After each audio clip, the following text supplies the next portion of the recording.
Welcome to another great Resonate the Sound. We appreciate you joining us nationally and around the world. I'm Chris Heineken. Oh, wait a minute. Hold on. Hey, personal book. Wow, I got some cool plans here.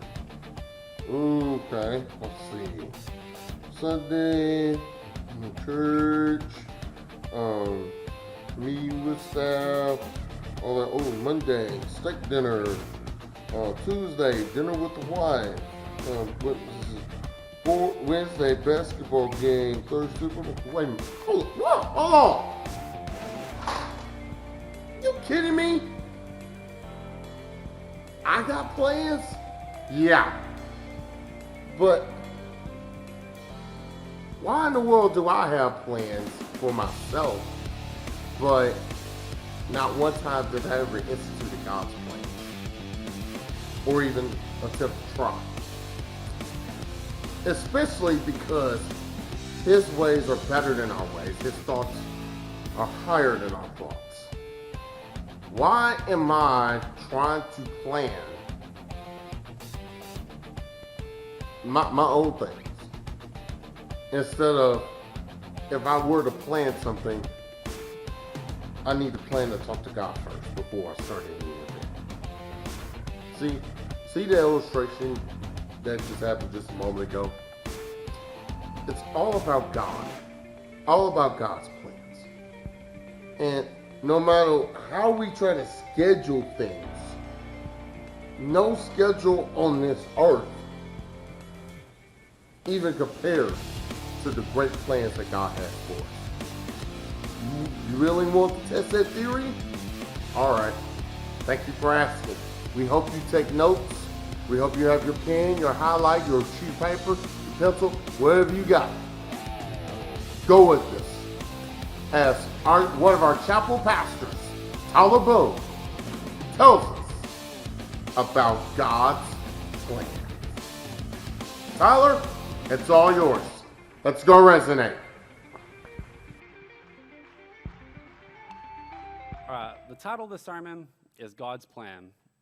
And I know by looking at the title, you might think it's something that's not, but I want to cover a few different topics tonight. The sermon does boil down eventually to God's plan for you, but it also covers answered prayers. Brother Ed preached a tremendous sermon 2 weeks ago about how to have your prayers answered, how to pray with such faith that your prayers will be answered. And it was amazing, and now I want to discuss ways that God will answer your prayers. Because God does not always directly answer your prayers, and sometimes we get the wrong idea of that, and we think that God's not listening when he is. So, I was praying for these people in my life that I was just discussing, and it got me thinking about how all prayers are answered differently. There's someone in my life who's going through some issues at home with a marriage, and then there's someone in my life who lost all their material items in a fire. There's, my family going through the death of a loved one right now. And when I was praying about this, I realized God's going to answer these prayers in entirely different ways. I mean, God's not going to answer all these the same way. There's going to be something, we're all going to be blessed with different things. And I think we don't really realize that. So I want to talk about it now. I want to start off with a verse that's familiar to all of us. It's Jeremiah chapter 29, verse 11. I know the plans I have for you, announces the Lord. I want you to enjoy success. I do not plan to harm you. I will give you hope for the years to come. So God has a plan for us. That plan is to prosper, and it's not to harm us, but it's to give us hope and a future. So before I even jump into anything I want to speak about tonight, I want you all to remember this verse, because God has a plan for you. If you're struggling with anything right now, I don't care. It could be anything. It doesn't have to be anything specific. I want you to remember that God has a plan for you. It could be issues at home, school, relationships, work, anything. God has a plan for you, and that plan is for you to prosper. That plan is to give you hope, and that plan is to give you a future. Absolutely. I'm just going to air this out there now because I know a lot of people in this church are going through some hard times. You may need to hear this. It's a really real situation, so just be prepared. Last week I said we had a death in my family. We had a family member commit suicide. He was 28 years old. He was a hardworking man, and he had his entire life ahead of him. There were things going on in his life, though, that he just felt like he had no control over. He could do nothing about. He reached a breaking point, and nobody knew it, He left behind a mother, a father, a stepmother, a stepfather, 2 brothers, a sister, and, countless other family members. So, it hit people hard. So I don't typically talk about things in my life of this nature, that are going on. But I was already preparing my sermon, and then this happened. And after it happened, I realized that it could be a lesson for anyone here. This verse right here doesn't exactly go with my sermon, but I feel like it can help someone if they're going through a rough time in life, so I want to put it out there anyway. And it's 1 Corinthians chapter 10, verses 12 through 14. So be careful. When you think you are standing firm, you might fall. You are tempted in the same way all other human beings are. God is faithful. He would not let you be tempted any more than you can take. But when you are tempted, God will give you a way out of it so that you can stand up under it. So basically what this says, when you see the words tempted and temptation in there, think of it as testing and tested. So when you are tested, God is going to give you a way out of it. That's right. So I want you to remember, it says right there, God is faithful. And that's one thing I want you all to gather from this, is that God is faithful to you, regardless of the circumstances. God is faithful. Amen. So God's never going to put more on your plate than you can endure. If you ever do feel like you're too tested, just go to God immediately, because God's plan is not to harm you, as we spoke about earlier. God's plan is for you to prosper. So if you ever feel too tested, go to God immediately, and he's going to take that off your plate. He's never going to give you more than you can handle. Yes, if God brings you through it, God's going to bring you through it, and we all need to remember that. So whatever circumstances you're going through, he's going to deliver you out of it. And the reason I even brought up this situation in my family is because that's one way that God will answer our prayers. I want to go to Matthew chapter 5, verse 4. Blessed are they that mourn, for they shall be comforted. God is not, and that's okay. That is okay. Because I know that myself, or anyone in my family, or anyone here in this church, any of my friends, or just anyone in general, pray about this situation. Although we're not getting that family member back, God's going to bless us with the strength to get through the struggle. He answers our prayers not with something unrealistic, but with strength to get through it. And he assures us that we will be comforted in this hard time. Absolutely. So when situations like this happen, it's easy for people to question God. We like to think that, no bad things should ever happen to us. And why should we have to go through this? Any person or any parent who loses a child, or a child who loses a parent, or if you just lose a loved one in general, you can probably admit, your mind's going to go all over the place. Regardless, obviously you don't want it to. You can have the most faith in the world, but you might be thinking some things that you never would have thought before about God, just because you cannot control your mind. And that's when we must realize the most that strength is one of the ways that God answers our prayers. Absolutely. When we pray in times like this, it's like I said, we can expect something unrealistic, but in all actuality, God answers our prayers with the strength to get through the toughest of times, no matter what you're going through, and he answers our prayers with comfort and hope in our future. Another way that God answers our prayers is with patience. And I feel like that's the most common way that prayers can be answered. Because sometimes we pray for things, but it's not time yet. I feel like it's time, but it is not our time. So we pray for these things, and we just aren't ready for what we're praying for, regardless of whether we know it or not. So instead of just giving us these things that we're praying for, God gives us the patience to wait until it's time for us to have those things. Because we may think we're ready, but if God blesses us with that now, we might run it. Or we might not be prepared for it. We might not be able to handle it. So instead of just giving us what we want when we want it, God's going to bless us with the patience to get through until we can handle what we want. That's right. So, I want to talk about Job for a minute. We've all heard about Job. Obviously, when you talk about patience, it's hard not to talk about Job. That's right. And if you haven't heard about him, you've at least heard someone described as having the patience of Job. So he was a rich farmer. He had 7 sons. He had 3 daughters. He had 7,000 sheep, 3,000 camels, 1,000 oxen, and 500 donkeys. He had a large number of servants working for him. And through all this, he was also one of the most loyal servants of God. Right. So, one day Satan comes to God, and God's bragging on Job, talking about how righteous he is and how loyal he is to God. And then he assures Satan, that Job fears God and he shuns evil. Well, Satan questions him and says that the only reason that he's this way is because he has God's blessing and God's protection. It's not because he's a loyal person or a good person. It's just because God blessed him that way, pretty much to look better. So to prove to Satan that Job is this man that God says he is, God tells Satan, everything that Job has is now in your power. Every possession of his is now in your control. So the only condition that God gave, I want you to lay a finger on the man himself. So Satan takes it and he runs with it. A messenger came to him, and there was an attack, and he says, all of your oxen and all of your donkeys were taken. Yeah, right. So, and he's like, I'm the only one who survived. I'm the only one who made it out alive. Mm-hmm. While this man is speaking, here comes another person. The fire of God burned up the sheep and all the other servants, is what he says. I'm the only one who made it out alive, and I'm here delivering this message to you. While he's speaking, guess what happens next? Here comes another person, another messenger. And he says, Job, look, man, people came and they took your camels and they killed all your servants. I'm the only one who made it out alive, and I'm here delivering this message. And, that's enough. I mean, you think that that's a lot to go through, and we're still not done yet. While that servant's speaking, here comes one more. I just spoke, said Job had 7 sons, he had 3 daughters. So while he's speaking, this man comes in and he says, your children were feasting. And then a strong gust of wind came and it collapsed the building. And, all your servants and your children didn't make it. I'm the only one who made it. I'm the only one who survived. So in a matter of minutes, Job went from a rich farmer with thousands upon thousands of animals, 10 children, and what some would seem as like, the most amazing lifestyle at that time, I'm sure. He lost everything in a matter of minutes, except for his health and his wife. That's all he had left.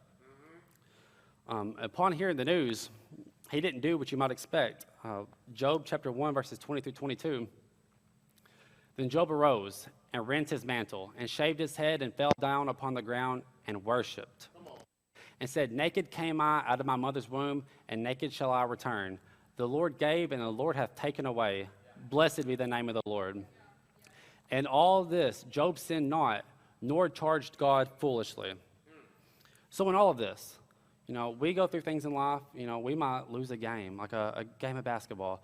One minor inconvenience happens, and we don't worship God. We blame God, we get angry, we get upset. We do all these things, and the last thing on our mind is worshiping God because we don't feel like that should have happened to us. When Job just lost his 10 children, thousands of animals, and his entire life that he's known, lost it all, and he worships God. He did not blame God. He did not curse God. He worshiped God. Right. He said, I came into this world with nothing, and I will leave with nothing, but I will continue to worship God. So later on, Satan comes back to God again, and God brings up the fact that, hey, Job maintained his integrity, through all the stuff that you've done. He did it, All these attacks, he survived them. So then Satan says, let me lay a hand on him, because a man will give all he has for his own life. So God says, all right, try it. Do that. All I ask is that you spare his life. So do what you want, lay your hand on him, but just let him survive. Right. So, Satan, he takes it, and he runs with it. Satan put painful sores from the top of his head to the bottom of his feet, all over his body, put them on there. And then now when this is happening, his wife is trying to tell him to curse God now. She's had enough. He hasn't had enough. He isn't cursing God, but his wife is like, you need to curse God. This should not be happening to you. And I want to bring up just one verse real fast in the scripture because it's something that we could all learn from, and it's Job chapter 2, verse 10. Job replied, you are talking like a foolish woman. We accept good things from God, so we should also accept trouble when he sends it. In spite of everything, Job didn't say anything that was sinful. So I want you to all think about that for a minute. I've read this story a lot of times, but I don't guess I've really ever paid much attention or thought too much into this verse itself. But, it's the truth. Shall we accept good from God and not trouble? All this is happening, and we like to, thank God for the good things that happen in our life, and we accept those, and we're just so proud, like, thank God, I deserve that. And then a bad thing happens, and we're not accepting that because we don't deserve it. We're better than that. Bad things should not happen to us. So I want you to remember that. But back to the story, though. Job still didn't sin. So then his friends came to visit, and at this point, they cannot even recognize him because of the sores on his body. Yeah. He is so covered that when his friends see him, they don't even know who he is. So, they talk to him, and they end up blaming him and saying, this wouldn't have happened if you weren't a sinner. And, they continue, and long story short, after arguing with his friends, he sins. He becomes self-righteous. He even questions God. So through all this, a little bit later on, here comes God. God comes down to speak to Job, and he starts to put him in his place, and that's when Job realizes his sins. He's like, why am I questioning the person who did all this for me? Why am I blaming God for all these bad things when I've had, a luxurious life until now? So, and that's when he starts to pray for his friends. These people that, blamed him, called him something he wasn't, he prays for him, and then God, in turn, blesses him. So, Satan took everything he had, and Job handled it well. He had the patience to endure through the tough times. He did sin in the end, but I can assure you that he handled it better than I would have, and probably most of us would have. So, you know what God did to bless him? He doubled his possessions. So now, he gave Job 14,000 sheep, 6,000 camels, 2,000 oxen, and 1,000 donkeys. He also gave him back 7 sons and 3 daughters, just like he had before. So this wasn't exactly the point of my sermon, but I feel like anytime patience is mentioned, we need to talk about Job, because one thing we have problems with as, disciples of God is we don't have patience. We think that God should bless us when we want to be blessed, and he should work on our time. So that's the whole reason I wanted to bring that up. So, it's a wonderful story, and it's one we all need to think of when we're trying to rush God for our own selfish reasons. Yeah. We all know Daniel. Talked about Daniel just a few weeks ago. He was a loyal servant of God. He's a man of God. He prayed 3 times a day, regardless if things in his life were perfect or if they were going horribly wrong. He prayed to God 3 times a day. And God trusted Daniel with visions. But Daniel, when he would have these visions, he would use constant prayer and fasting so that way he could better understand them, to know what they meant. So at one point, Daniel fasted for 3 weeks, and he prayed for 3 weeks to seek understanding of a vision that God had sent him. And after 3 long weeks, he receives his answer. It's in Daniel chapter 10, verses 12 through 14. Then said he unto me, Fear not, Daniel, for from the first day that thou didst set thine heart to understand and to chasten thyself before thy God, thy words were heard, and I am come for thy words. And I want to talk about that for a second, because he says, from the first day. So from the first day, I have heard you. I know you've been praying multiple times a day, constantly, for 3 weeks. But I can assure you, from that first day, we heard your prayers, and we have been trying to answer them. Yeah. So, I just want to throw that out there real fast to make sure you see that they are hearing his prayers, even though his prayers weren't answered yet. That's right, come on. All right, now, verses 13 and 14. But the prince of the kingdom of Persia withstood me 21 days. But lo, Michael, one of the chief princes, came to help me, and I remained there with the kings of Persia. Now I am come to make thee understand what shall befall thy people in the latter days, for yet the vision is for many days. So, the angels, they heard Daniel from day one.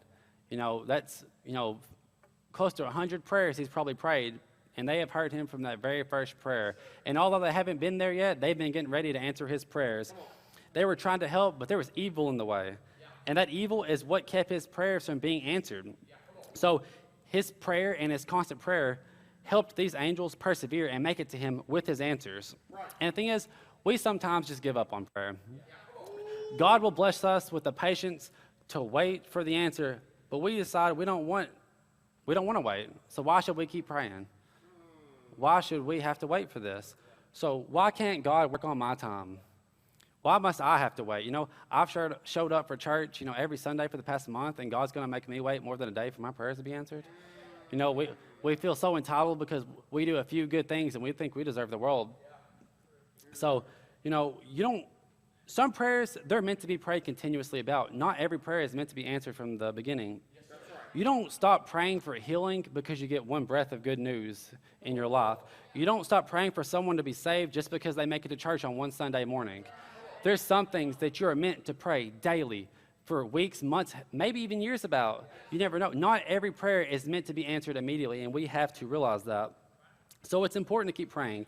It's great to see results. It really is. If you're praying for someone to be saved and they come up, on one Sunday, it feels amazing to see those results. But if you're not seeing results, if that scripture tells you anything, just know that your answers could be one prayer away. Yeah. So, remember, I talked about how my coworker's house burned down. This happened probably a little bit more than a month ago by now. They lost everything. They have 3 daughters who were all in school. They had already bought their school supplies. They lost that. They lost their vehicles.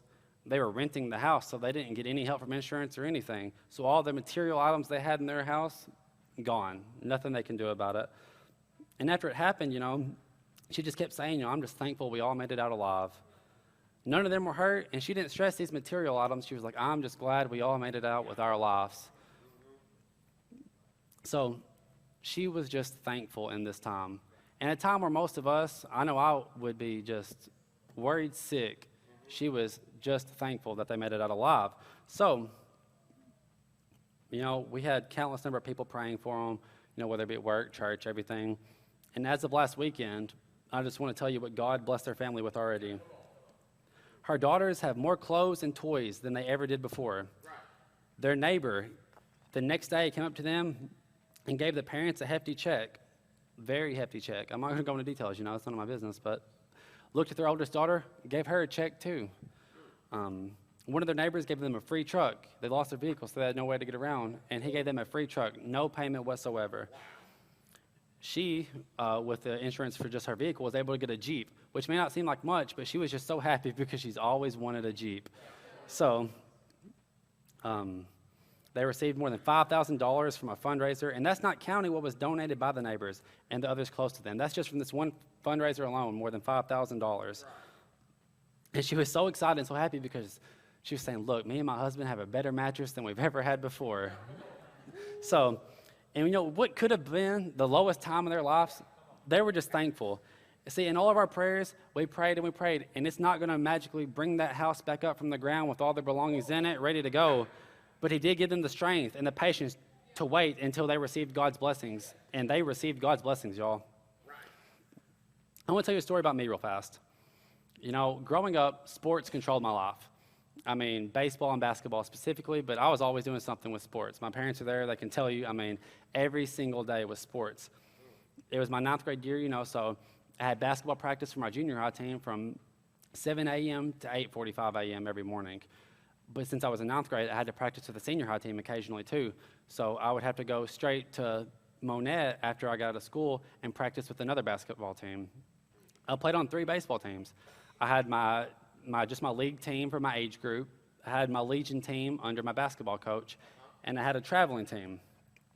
So, while all this is going on, I'm tired. I'm doing all this for myself. So, Wednesday nights, I'm just like, I'm too tired to go to church tonight. I'll go next week. And we all know once you say that, it turns into, I'll see you in a few months. So, I wasn't going to church like I should have been at that time. Well, my traveling baseball team that I played on, we played every weekend. So, tournament started on Saturday and would last until Sunday. And, not to toot our own horn, but we were good. So we went into these tournaments, we were knowing, hey, we're going to be here on Sunday. So needless to say, I wasn't showing up for church on Sunday either. So, I'm living this life, and, I think I'm a good person because, I'm not cussing, and I'm being a good influence on others. So I was like, I don't have to go to church because, I don't say bad words. That's good enough. God will be happy with that. Well, Mother's Day, 2010, I was playing in the tournament, last inning of the game, running to catch a ball. I dove and I hit the fence. And it messed me up pretty bad, y'all. It messed up my nose. It gave me a bad concussion. They had to glue next to my eye back together because just sliced it open. I had cuts all up and down my forehead, knocked me out. Hit the ground so hard, I went to the hospital, had grass in my nose. It did me in, y'all. So, a few months later after that started happening, I started having some issues, I would get real dizzy and kind of like faint and everything a little bit. I couldn't, my memory was going bad. Well, I ended up in the hospital. I started off at St. Bernard's in NEA. I ended up in Le Bonheur in Memphis. So I failed a semester of school. I had to quit sports. My entire life changed right before my eyes.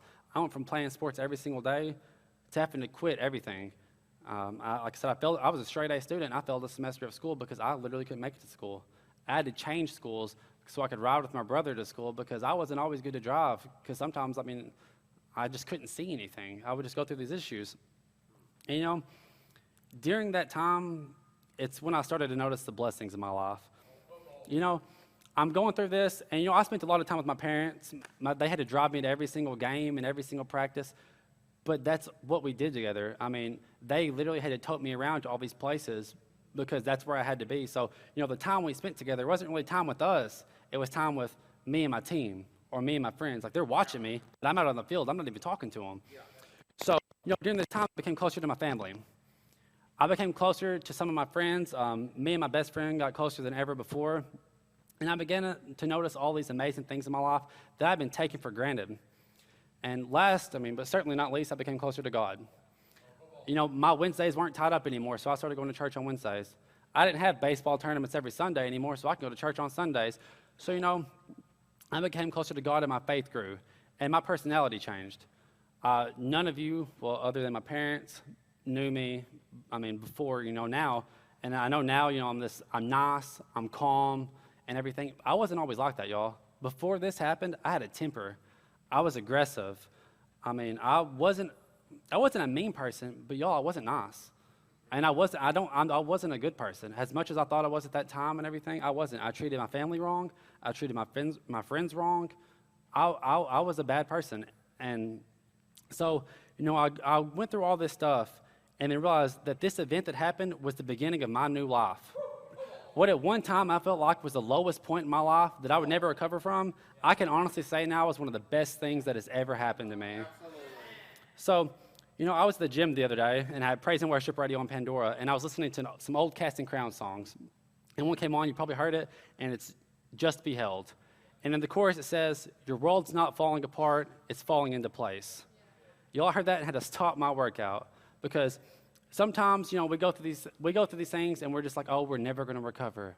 Our life's never going to be the same ever again. Yeah. And the thing is, yes, it may seem like it's falling apart now, but y'all, God is putting this puzzle together as we speak.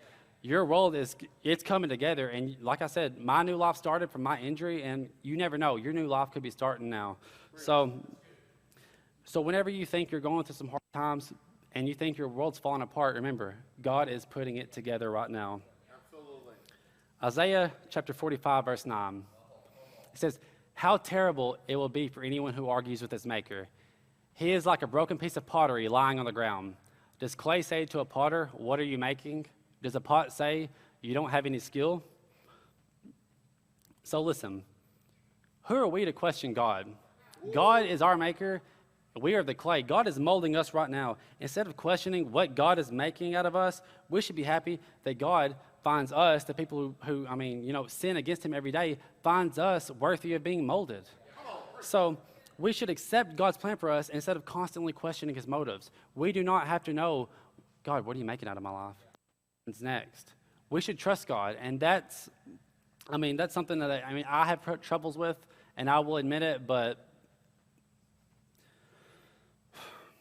when I went to church back in Caraway, there's a pastor, his name was Jason Sutphin, and he told me a story, and you might have all heard it before, but it's powerful, so I'm going to tell you anyway. And so there's a man, he fell into a deep hole and he couldn't get out. So he's yelling and he's yelling and he's yelling, and finally a lawyer stops by, and he's like, man, thank you. I'm so glad you're here. I fell into this hole. Can you get me out? And that lawyer, he tosses him a card and says, hey, man, when you get out of here, you just come to me. We're going to sue whoever put you here, and we're going to take care of the situation. Walks away. So the man, he continues yelling, and he continues yelling. A few minutes later, here comes a doctor, and he's like, oh, a doctor. He's going to help me. So the doctor stops, and he's begging him, and the doctor writes him a prescription for some medicine, and he tosses it to him and says, here, this will help you stay calm while you're down there. Don't you worry. You'll figure it out. So then the man goes back to yelling. He goes back to yelling, and then an ordinary stranger stops by, someone he doesn't recognize, just a person. And the man's begging him for help. So what does the stranger do, y'all? He jumps inside the hole with him. And the man's confused, and he's kind of irritated at this point. He's like, what are you doing? Now we're both stuck down here. I'm down here, and now you're down here with me. And the man says, yeah, but I've been here before, and I know the way out. So if you're going through a hard time right now, remember that God's going to bring you out of it. Right. I also need you to know that God may have you going through this now, so that way you can help a person later on down the road. You can be a person who helps a friend out of a similar situation. Yep. If you've ever been through hard times in your life and you still don't know why, maybe that's your testimony. I questioned for the longest time why I got hurt and why I had to quit sports and why I failed a semester of school, why my high school years, while my life was easier than it ever was before, had to get a little bit harder for me, until I realized that can be my testimony. That can be something that I teach people about. Yeah. So maybe God put you through the struggle because he knew that you were strong enough to overcome it, and he knew that you can help others through their difficult times. Yep. So do not be ashamed of hardships, and do not be ashamed of the things going on in your life. Own them and use them to help those in need. So I'm going to go ahead and bring this to an end, and as it comes to an end, if you need to pray, the altars are open. If you need to pray in your chairs, that's fine. I don't mind. It's whatever you want to do. But I want to stress some things before there's any prayer, and that is God has a plan for you. Obviously, the title of this is God's plan, so that's what it's about. But God has a plan for you, and it's not to harm you. That plan is for you to prosper. That plan is for a future, and that plan is for hope. So I want you to remember that, and you also need to remember that he is molding you into exactly what he wants you to be. You are where you're at now because God wants you there. Hi everyone, Cornbread Chris Heineken here, of course, representing Resonate the Sound of Resonate Church. We will send a special shout out and a thank you for your support for watching us each and every week, whether it's on syndication or YouTube or simulcast, or hey, whether you're joining us live right here at Resonate Church. Thank you so much for your support. Now, for those of you who are saying that, hey, Cornbread, hey, Resonate Church, hey, we love what you guys are doing, man. We love that you're promoting Jesus, and hey, we've been blessed by your ministry. We've been blessed by your church. But hey, we want to turn around and bless you. How can we do that? Well, we got the answer. Go to our website, resonatechurchar.org. Go there, go to the top of the page, the top right-hand side of the page. Click on the word giving. Yes, it's a link. Click there. It'll take you to a brand new page. Yes, the word's giving. Click it. It'll take you to a brand new page. When you scroll down, you have 4 options. Those 4 options are, if you join us live right here at Resonate at 4814 County Road 4021, right off Highway 1 in Stadium, great. Best way to do it. Option number 2, if you want to give online, click that tab link, and of course you're seeing it right here on your screen. Click that tab link, which is right there. And hey, you have a whole lot of options that you can choose from. So if you want to give online, click the tab link and make sure that you literally specify where you want your gift going towards. Option number 3, your cell phone. Hey, you want to give courtesy of your cell phone? Guess what? Text the word give to the number that you see on your screen. It's a little deal called text to give. Text the word give to the number that you see right there on your screen. Option number 4, mailing. Hey, if you want to mail your contributions to us, whether it's check or money order, hey, you can do that with the address on your screen. But let us stress this. If you do check or money order, please make them payable to Resonate Church. I'm going to repeat that. If you are literally giving courtesy of a check or money order, please make the check or money order payable to Resonate Church. And there are your 4 options, ladies and gentlemen. And if you want more info, hey, all you gotta do is go to resonatechurchar.org for all the details.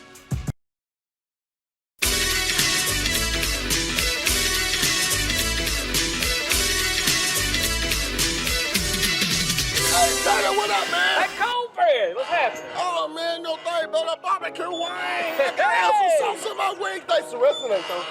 Resonate is bumping every Sunday, Wednesday.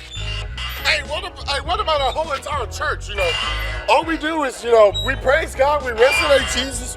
But hey, think about this. It's not just for everybody we mention, it's for everybody. Come join us. 10 a.m. Sunday morning, come Resonate. Sunday afternoons at 5 o'clock. Wednesday. Chapel Wednesday, 6:30 p.m. A solid foundation in the men's ministries at Resonate. Cross the bridge with us with our women's ministry. Our kids' ministries, yes. All the kids can have fun. So can you. We can't wait to see you join us. 418 County Road 4021. That's right off Highway 1 the Stadium. And guess what? We'll see you there. Hey, and until we see you right here at Resonate, show love And give peace. Resonate Jesus.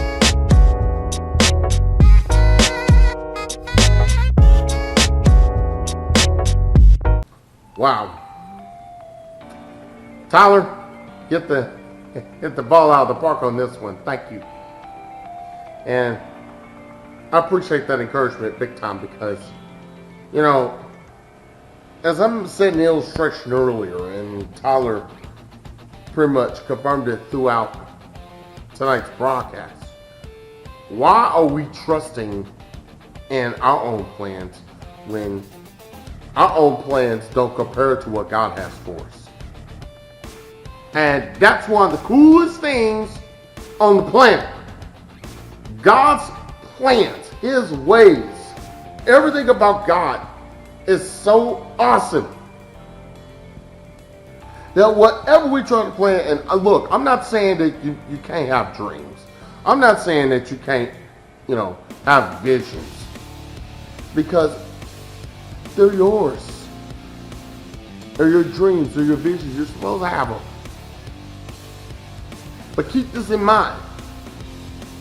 Whatever we dream of, whatever we plan, whatever we visualize, does not compare to all the good plans, the good visions, the good dreams, the dreams becoming reality that God has for us. So here's some advice. Stop trusting in your own plans, but instead start trusting in God's plans. God, thank you for letting us resonate your sound.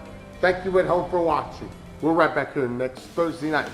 Same time, same place, this same station. Until then, for our senior elite pastors, Brian and Carmen out, for our entire staff and everyone here at Resonate, I'm Chris Hopkins. We say to you, show love, give peace, resonate Jesus. We'll see you next Thursday night, 9 p.m. Eastern Standard Time. Have a good night, everybody.